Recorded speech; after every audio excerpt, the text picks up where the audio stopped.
All right, folks. I know you've all been waiting for some foreplay. I'm Charlie, I'm Cory.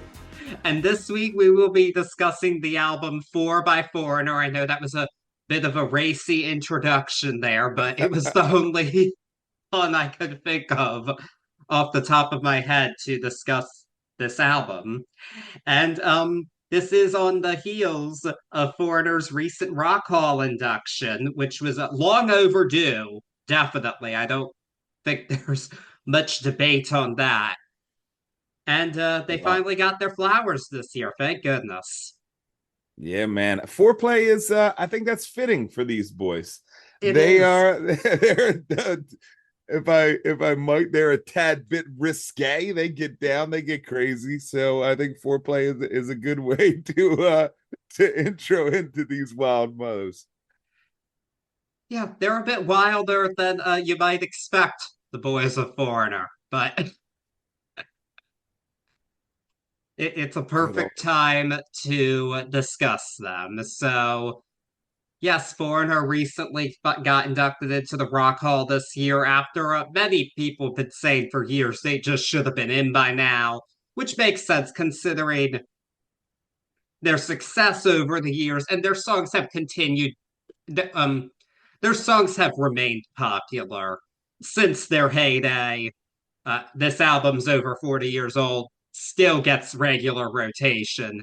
So, yeah, it just makes sense that they finally gotten in. It's interesting because Foreigner was never a critic's favorite rock band, which is probably a big part as to why they haven't been inducted until 2024. Mm. But the fans have spoken, and just well the longevity of it really is spoke because maybe critics derided them back then, but the fact that their songs still remain popular I think says a lot about Foreigner actually being good. Yeah, and we'll get into it, or at least in my notes, a lot of that for me has to do with their narrative musicality, if you must. They really know how to tell a story, especially on this album.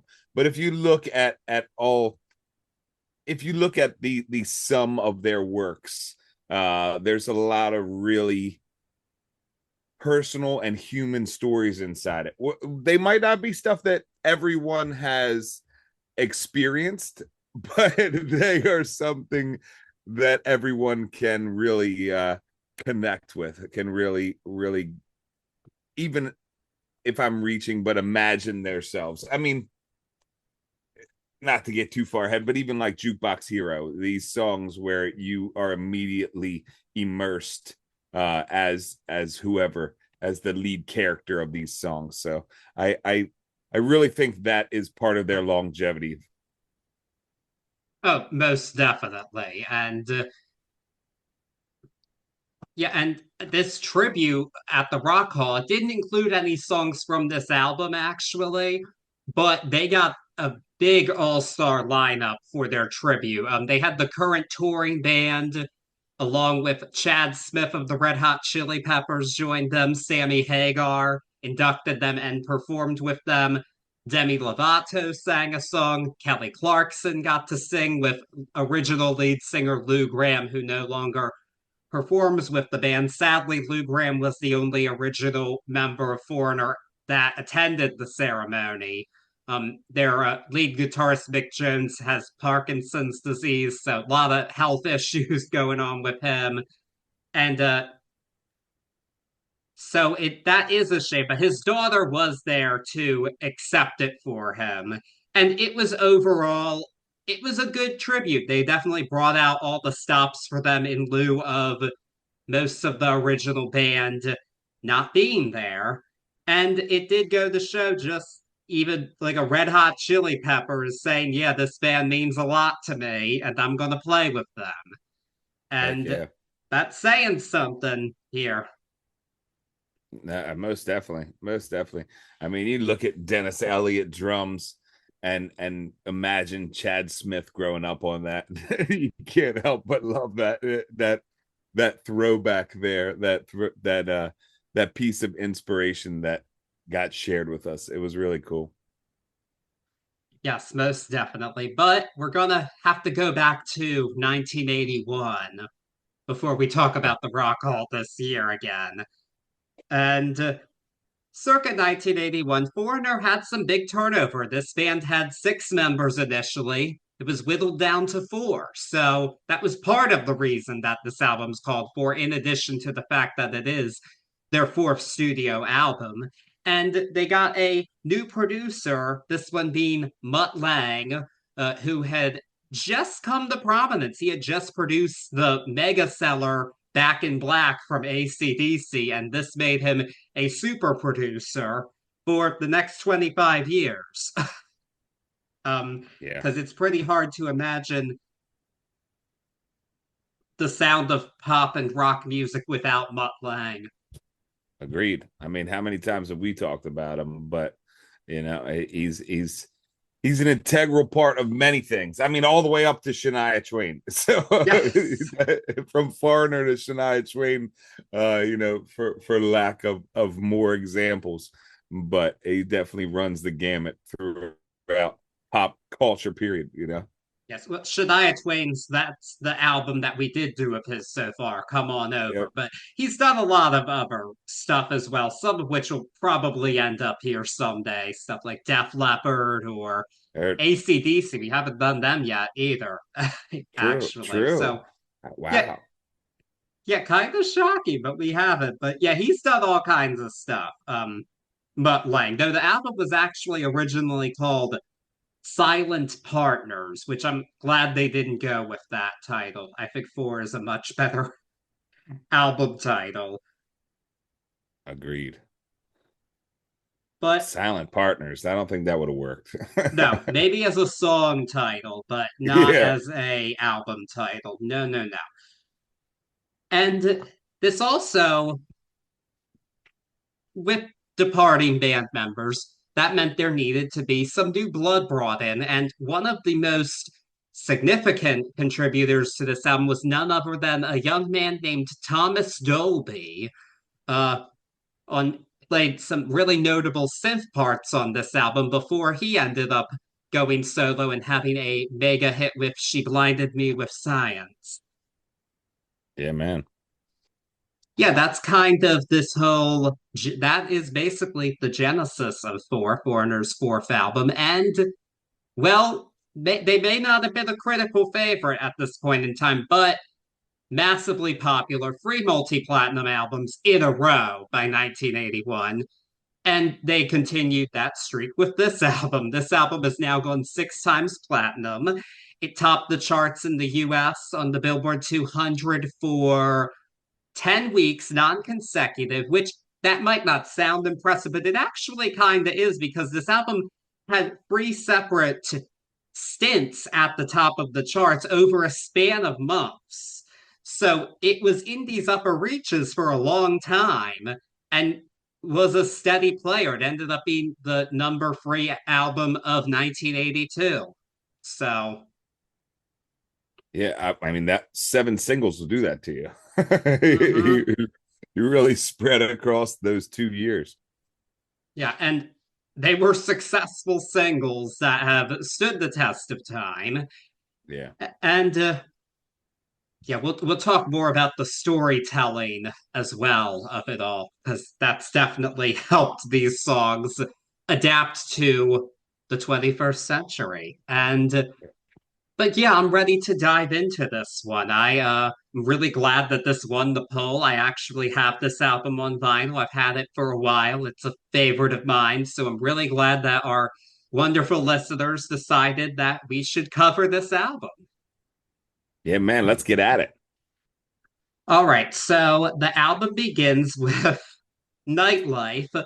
This song is actually kind of the most representative song of the process of making this album because it was inspired by the band's schedule changing during the recording process. Mick Jones said, quote, "The later it got at night, the bigger the buzz got, and a lot of weird characters, some of them hookers, would appear. It was a big mixture of a lot of different characters. So that was the inspiration for opening song Nightlife."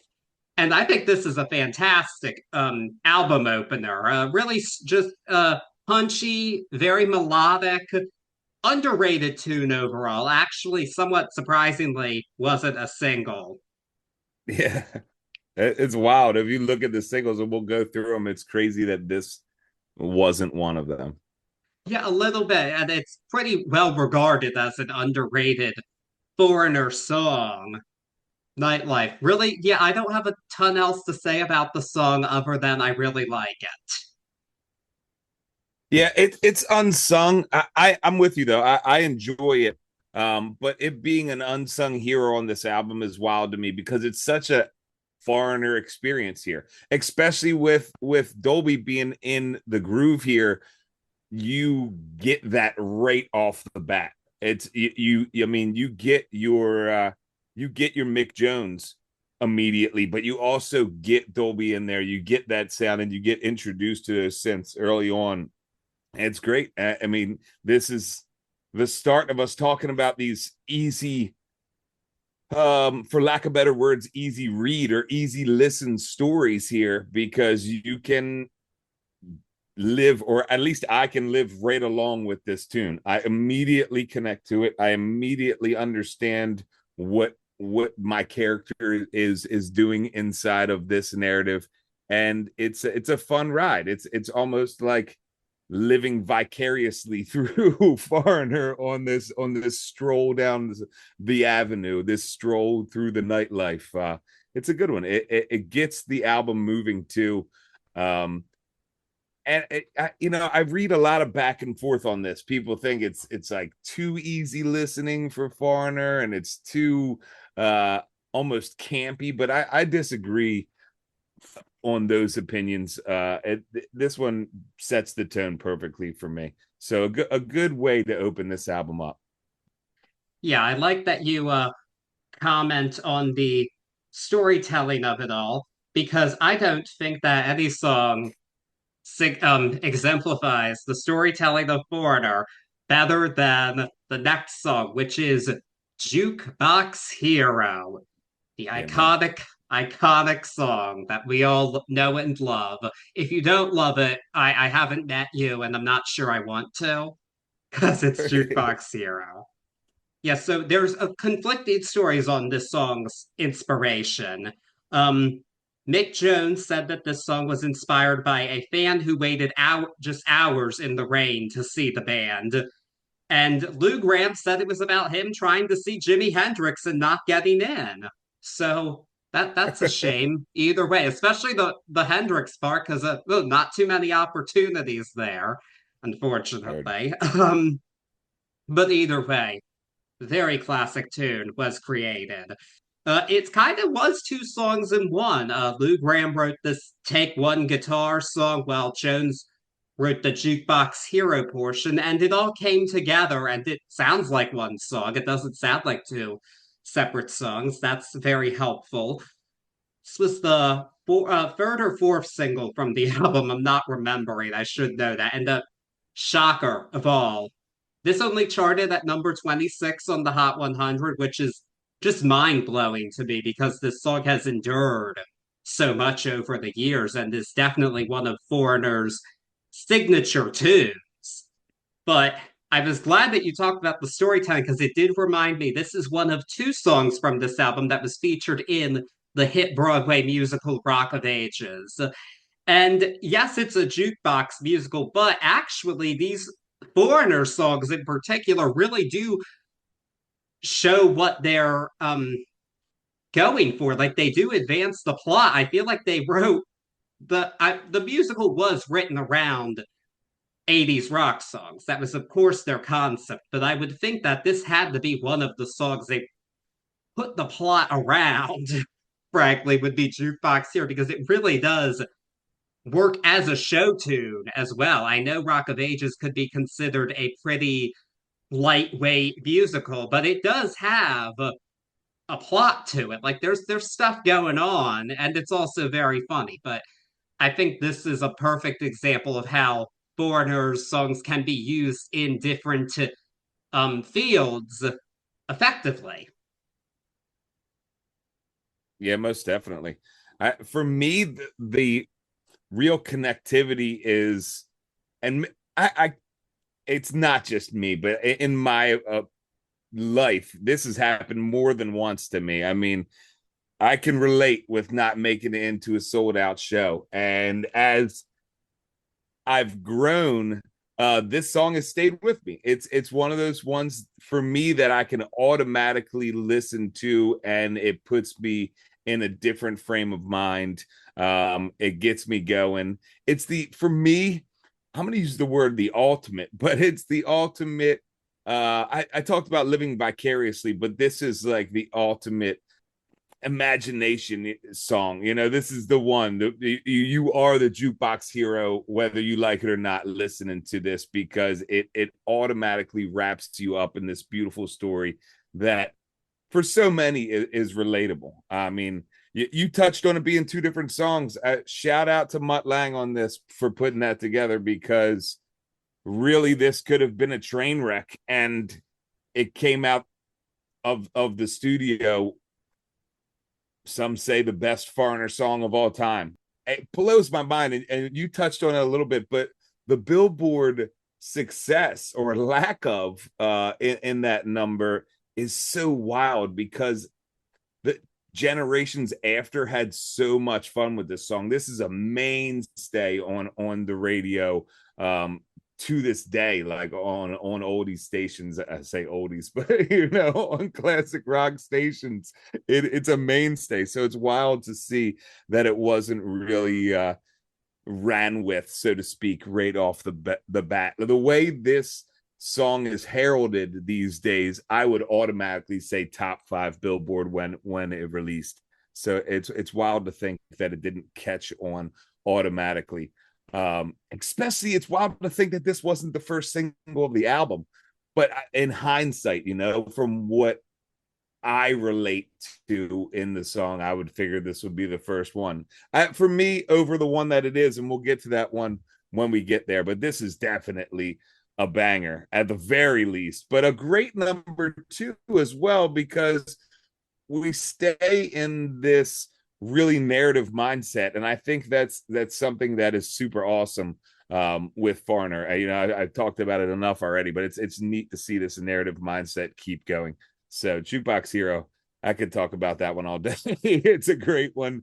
If you're not familiar with it, this is your time. Get out there, listen, enjoy, and welcome to the world, because you are in the minority. Yeah, I'd be pretty shocked if you clicked to stream this episode and haven't heard Jukebox Hero. That would be Eric. a bit of a surprise to me, not gonna lie. But yeah, if you haven't, get on that. Actually, just pause us, listen to the song, then come back to us. There you That's go. that's what I'm going to tell you to do right now. But we're going to keep the hits rolling with the next track, which is Break It Up. This song was a source of drama, actually, because Mutt Lang wanted to use a click track for the drums on the song, which obviously offended the drummer Dennis Elliott. And he knew how to keep time. And well, yeah, if you hear it on the song, he knew how to keep time. This one kind of starts as a ballad and then goes into a more melodic rocker. This was the fourth single. I misspoke earlier. Jukebox Hero was a single before this. This also made it to 26 on the Hot 100. It got a lot of comparisons to their big hit Cold as Ice, which was from their self-titled debut album. I can hear that a bit. I think it does a bit. I think it does enough to differentiate itself from Cold as Ice, even if it didn't reach the same chart heights as that song did. And I think that really comes from these stabbing synthesizers that are in the background throughout this, that really, I won't say mimic, but they have some similar qualities of Cold as Ice. So at first, for me at least, it gets lumped in, and I have to say, oh, wait a minute, this isn't Cold as Ice. It's Break It Up. And at a number 3, it's steady. It might be, and this is crazy to say, but it might be one of the weaker songs on this album, but only because there's so much energy throughout. Not that this song is a sleeper. It's not going to put you to sleep, but it's definitely one that really shifts the energy in a good way, but it shifts the energy at the third spot. So not necessarily in my top five for this album, but a good song all the less. It definitely works in this number three spot. Yeah, I'm with you on that. It is the weakest song on the first side of the album. I'll say that. Yeah. I'll say that. But I could see why it was a single because of the Cold as Ice similarity. It didn't quite work twice for him, but that's okay. That's okay. Um, but next up is the big one. Track 4, Waiting for a Girl Like You. It's a pretty standard love song. Lou Gramm wrote in his memoir that a beautiful woman appeared in the studio during the recording of this song and that it inspired his vocal performance. Because, of course, it did. Just of course it did. Really, honestly, this is a pretty standard song. What really takes it to the next level are the synths, courtesy of Thomas Dolby. That synth line is instantly recognizable and really helped make the song a classic rather than just a standard ballad. And this song was a massive hit. It actually held a somewhat unfortunate chart record for a long time. It still has it. It's just tied with another song now. This song peaked at number 2 on the Billboard Hot 100 for 10 weeks. 9 of those weeks, it was blocked from the top spot by Olivia Newton John's Physical. And when that song fell from the top, Hall & Oates' I Can't Go For That No Can Do ascended to the top spot. So Foreigner was stuck at number 2, and it held the record for being the song with the longest run at number 2 on the Hot 100 without reaching the top of the charts. That record got tied in 2002 by Missy Elliott and Work It. Two very different songs. Really? Who would have thought we'd be talking about Foreigner and Missy Elliott in the same record? But we are. um, and the song stayed in rotation. You can't call the song a failure. And Foreigner got their chart topper a few years later. So you can't feel too bad for them. This song was also in Rock of Ages, which has a love story. So, of course, they were going to sing Waiting for a Girl Like You in that movie and musical. It was a movie, too. Um, yeah, I mean, there's what can you say about Waiting for a Girl Like You? It's Waiting for a Girl Like You. It exists. It's been around forever. Good song. Good song. But here at number 4, this song really shifts the energy. And it's wild because it almost ends up at 5 minutes. So for me, it's a tad bit long for radio, especially at this point in the game. And it's great to see it had that longevity, even at just the number 2 spot.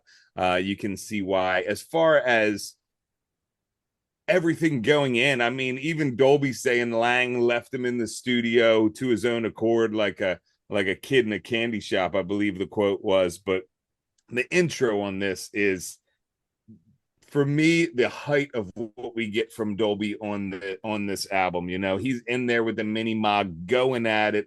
I think it ended up being 6 or 7 layers inside the introduction, and you get such a beautiful tone. I call it I guess I'll say this. I call it icicle synthesizers because they always seem like they're just dripping down an icicle before they actually hit the ears. And I always enjoy that. It's such a wild take on these major chords that he really mesmerizes me, or they really mesmerize me with on this one. It's a sexy song. And whether or not it was a mysterious woman that comes out of nowhere that inspired the passion in this song, or whether it was just this beautiful song that hits like this, either way, it comes out a winner. A full 5 or 452, but full all the way. This song could have dragged, and in my opinion, it doesn't. It fills its time up correctly, and we ultimately get one of my favorite ballads, if not one of the top ballads of its era. Yes, most definitely. It is one of the top ballads of its era. I mean, one of the only songs that outdid it was Foreigner's own "I Want to Know What Love Is." So, Yeah, that's a tough battle right there between those two. oh, I think "I Want to Know What Love Is" wins that one, but it is close. But "I Want to Know What Love Is," it's a modern day standard for a reason. But Heard that. we're going to pick the pace up to end side one of the album with Luann, a more kind of an unrequited love song of sorts, from kind of like a Heard. horny teenage boy perspective almost. You know, that's how I see it, at least. This was the fifth single. This only made it to 75 on the Hot 100. I'm not very happy about that because I actually love this song. It's not as complex as the preceding songs. It's pretty simple, but it's a great pop song. So, in terms of that, I'm a big fan of Luann. It's just does what it needs to do really effectively. It does. And in this five spot, when it's ending this first half, it isn't the most complex song. And it is, for me, it's almost Kurt Loder had gone on to say that it could have been written by John Fogerty. I always think it sounds like a little bit like Bruce Springsteen to me, but it's really accessible, and it takes us from this synth heavy opening four and ends the album, or I'm sorry, the this side of the album in a much more relatable tone, a much more American tone, I'll say. And I say that inside of like American classic rock. It really hits that note for me. Even later on in the song, when it gets into these just beautiful open strummed chords, it almost pushes the line of rockabilly, and I enjoy it. This one's a grower for me. This was not always up there in stuff that I would go back and listen to, but through the multiple listens getting ready for today, it definitely has grown on me, and I can totally see why it was the ender for the first half of this album, and it works. It really does. Yeah, most definitely. And now we're going to flip it over to side two. And this is the deep cut side. It's pretty interesting how they did it. It's not hits with one exception, that being the first song on the side, Urgent. This was the lead single. And it's a rocker with some soul elements, mostly courtesy of a sax solo from Motown icon Junior Walker, who did the 1960s classic Shotgun, one of the great of Motown soul songs. And Thomas Dolby's on the Simps here. And he claimed that Walker only had to do his part in one take, but Dolby had to keep doing his. Mick Jones doesn't remember it that way. Had said that um, the sax solo was spliced together, but Junior Walker was able to recreate it live while on tour with the band, and that was good that they gave Junior Walker his flowers during this era because it had been a while since Shotgun, so it was good for him to have that resurgence. And this song did have some crossover. I think this was actually a smart lead single choice because it wasn't quite like any of Foreigner's hits before. Those were much more straight ahead rockers. It didn't have that soul element. This song had the soul element that could introduce them to an audience that they wouldn't have had before. So in that regard, I think this was a very smart lead single choice. And the charts agree because this song made it to number 4 on the Hot 100. It also topped the charts in Canada and South Africa. It was even a top 40 dance hit. So that just goes to show you this song had real crossover appeal, and it's held up. I think this is a great song, one of the best singles of 1981 for sure. So I completely agree with this lead single choice, actually, and it's still a beloved song today, even if it's not quite as well known now as Jukebox Hero, Waiting for a Girl Like You. Yeah, I feel like people know this song and they don't even realize one that it's Foreigner or that they know this song. If you say, "Have you heard Urgent?" I feel like a lot of people be like, I don't know. But then you put this on and they're like, immediately. Dolby synthesizer for me is unmistakable. And it's there in this subconscious listener aspect. A little bit of an anecdotal piece here. This was for me growing up as a young alto saxophone player. This was well, really one of the first times that I bridged the gap, so to speak, with rock and roll. And it was a huge inspiration to me. I love the sound on this. To believe that that's one take, whoo man, that would be cool if it was. I'm on the fence of who I believe on that one, but regardless, the sum of the parts here is amazing, and this is how you open a second side. Coming off something like Luann, you really get this. Yeah, I said earlier, I believe Jukebox Hero should have been over this as far as first single, but only by a small margin. In no way is this not a banger. In no way is this not an iconic Foreigner piece, and definitely a song that I've loved throughout the years. Yeah, this definitely. This has always been this has been a favorite of mine since I was a teenager. Honestly, that's when I first really remember hearing this song. And I've always just really enjoyed it. And I love the Motown element of it too. I think that puts it over the edge for me because I do love Sure. me some Motown, even though we haven't done a ton of Motown here, but that's a thing to evaluate in the future. We'll be doing some Heard more of that. that. Is what I'm thinking. We definitely need to. So yeah, Urgent, great song, winner, love it, iconic. And now we're on to the real deep cuts of this album. All right, so next up is track number 7. I'm gonna win. A tune of triumph. I feel like this is a training montage song. That's totally how I see this song. I do agree with the late critic Malcolm Doan that this song is underrated. Maybe a bit sharper if it were like just half a minute shorter, because Heard. this does get close to 5 minutes and it's not waiting for a girl like you, even though it was the B side for that song. It's not quite that, but it is a good song. I do agree that it's underrated. And it's interesting when you do an album like this that's front loaded with all these hit singles, you kind of worry like, how's the second half going to be? I was a bit coming into this because this was a record I hadn't played in a while, hadn't listened to the whole thing in a while. So these last 4 songs I had to be refreshed on a bit.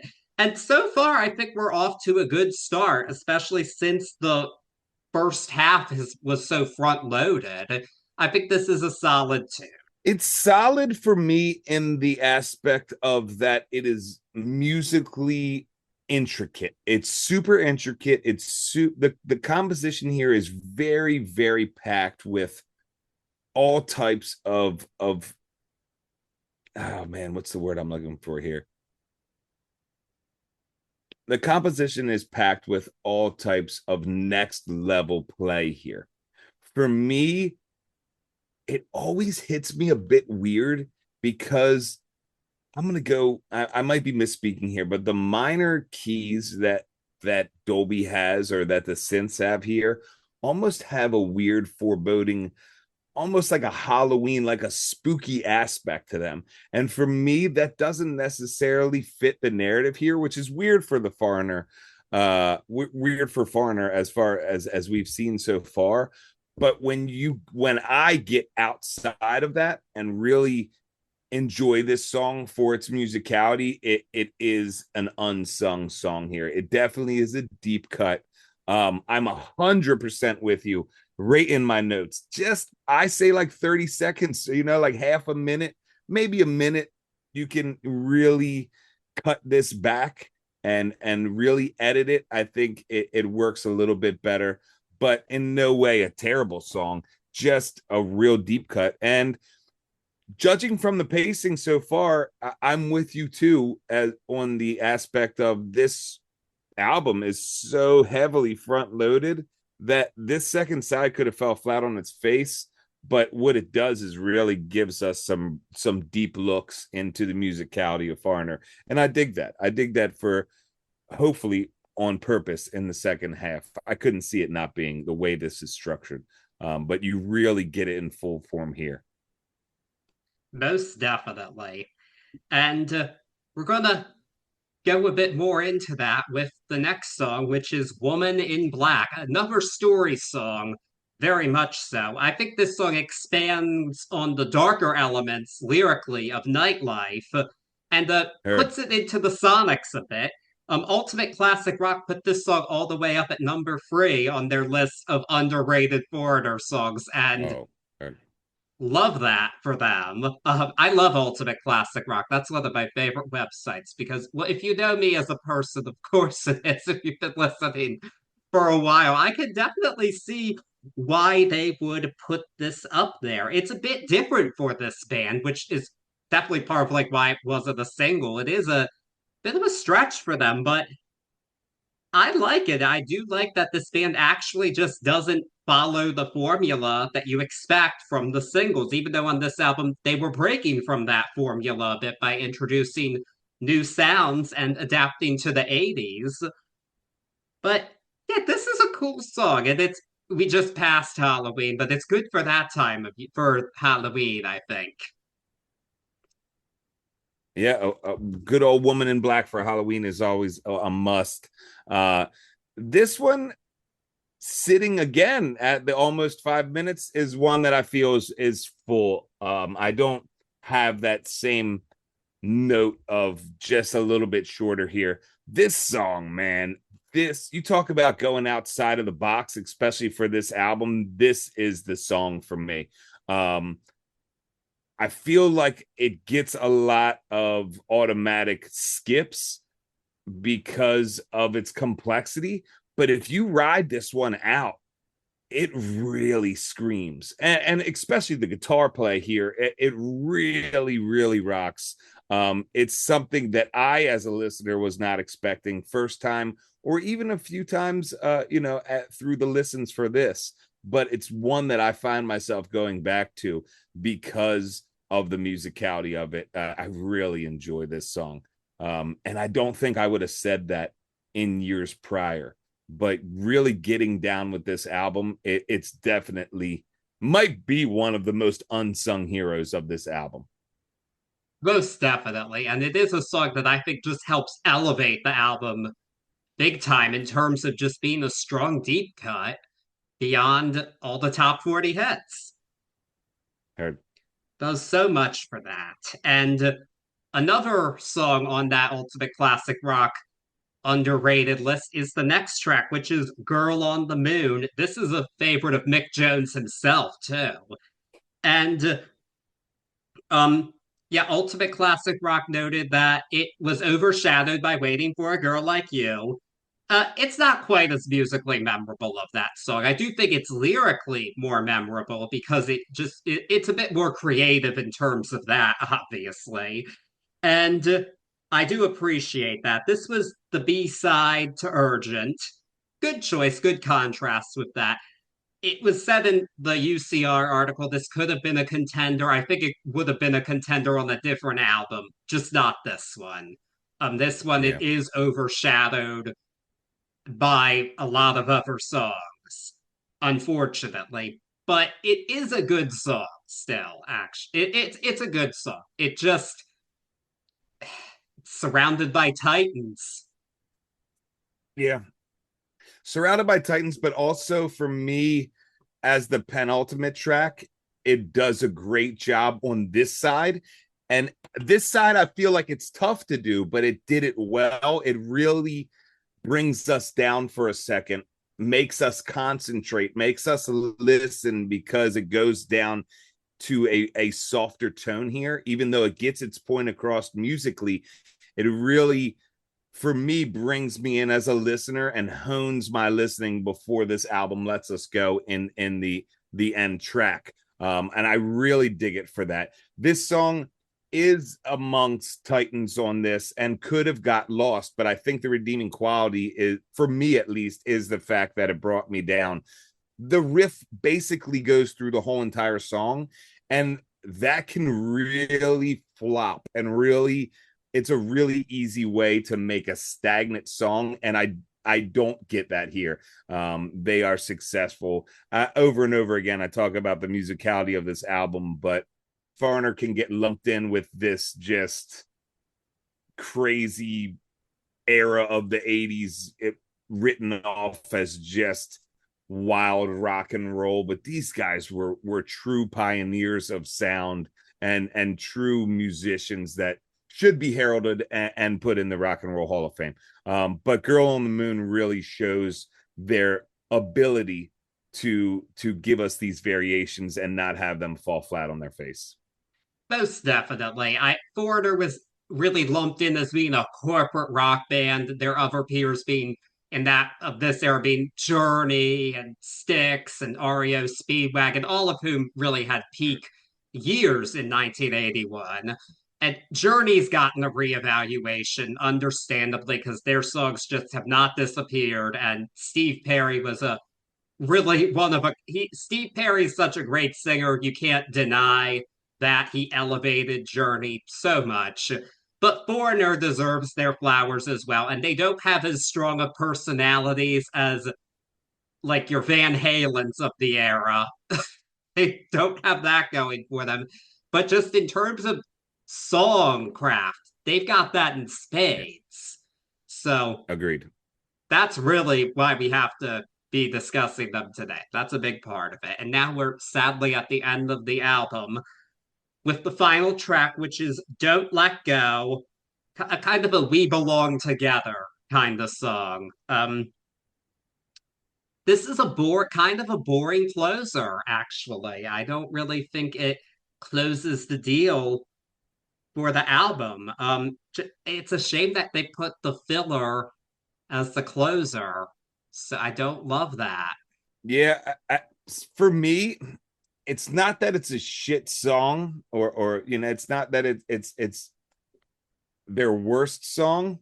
The opening riff to Don't Let Go for me is super similar to the opening riff for Nightlife, where Nightlife sets off and runs with this riff. Don't Let Go puts this riff to bed. If you're following me here, it definitely puts this album to bed. It doesn't put me to sleep, but it definitely puts this album to bed a little bit early. For lack of better words, I expected first time listening. Sometimes in my listens through, I expected some wild raucous banger to leave us with, and it does. It falls a tad bit short as a closer here. Not too short, but a little bit of a I'll say let down. Again, not a terrible song, but as far as the closer here, it was a little bit tough. Yeah, I agree. I hate when the album just kind of ends on kind of a meh note. But it was Yeah. a really fun ride. I'm really glad that we got to do this. Now that we've reached the end, what's your grade for the album? Going through, Foreigner-4, going through from front to back, it really doesn't falter much. And we talked about it a lot, but the musicality inside of this song paired with the narrative fortitude really lifts up a lot of this album, and makes it classic and iconic tunes. Judging the album solely on its musicality, pacing, like we normally do, and trying to put out of my head how iconic and timeless a lot of these songs have become, I end up with a solid B as far as this album goes. And you know what? I'm doing a B plus. I've been on the fence back and forth. I come out with a solid B plus here, and a really beautiful album. Yeah, I'm going to go with B plus too. There's just so many great songs here. The biggest critique I have of this album is I do kind of feel like I'm listening more to a collection of singles rather than a full cohesive album. And Agreed. I can give a lot of grace in this case because the songs are worthy. They are that good. But even in comparison to other multi-single blockbuster albums, if you can, like the ones you can think of, like say Rumors, that still tells a story as a cohesive album. This doesn't quite do that, Yeah. but the results are really, really good. Yeah. Like the best songs here are timeless, and for that, I can't give it less than a B plus. Just really great, strong album, and I'm glad we got to discuss it. And I'm really glad that Foreigner's now in the Rock Hall. Yeah, man. Yeah, man. Congratulations, Foreigner.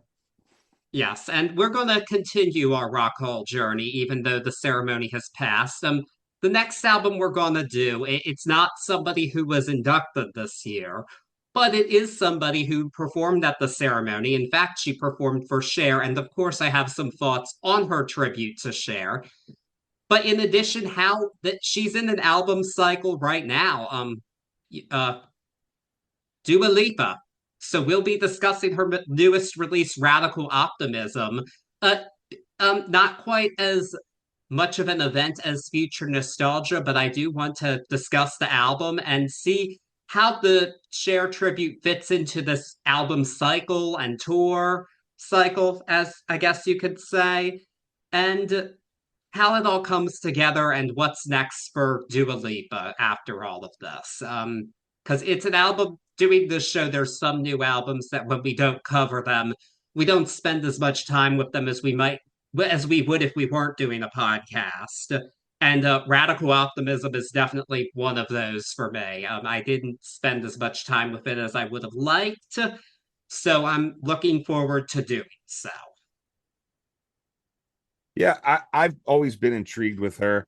I like some of her sounds. I borderline love some of her sounds, so I'm excited to see where she's at on this album, and really, I like it the way you put it. See where she goes from here, and the correlation to this Cher induction. So this will be a neat run through. I feel like you see a tweet from us and it says we're doing Dua Lipa, and you could be like, oh, they're doing Dua Lipa right after Foreigner. But I really am excited to break this one down. Yeah, I mean, this was a diverse class this year, and Yeah. of inductees, so and performers. So yeah, I'm looking forward to doing it. I did. Oh, we forgot to say our favorite songs on the album. What's your favorite? For me, it's Jukebox Hero. I can't. I usually don't. If you're a first time listener, I end up not necessarily going with the obvious, not on purpose, but this one lives rent free in my existence. So Jukebox Hero for me. I'm going to go with Urgent. I love that. Love that sax. That as anecdotal as that song is for me, I thought you were going there, and that was a tight second for me. But Jukebox, it I gets me. wanted to switch it up a bit. They might as well be tied, but I think Urgent needs some more flowers. I love that There you song go. so much. There Um, you go. yeah, and it is the closest. It's the song that sounds closest to Dua Lipa. That's for sure. If There anything you here go. does, That's would be true. That's Urgent. true. So yes, I am looking for. We're looking forward to bringing Dua Lipa to you next week. We will have that out as soon as we can. We are in the United States. There's a lot going on right now. If by the time you hear this, election day may have already passed, but there is a lot going on right now. So if you haven't, go out and vote, and or if you can, I guess. But we will see you all shortly and bring our brand of radical optimism to all of you. But take care of yourselves until then. Peace.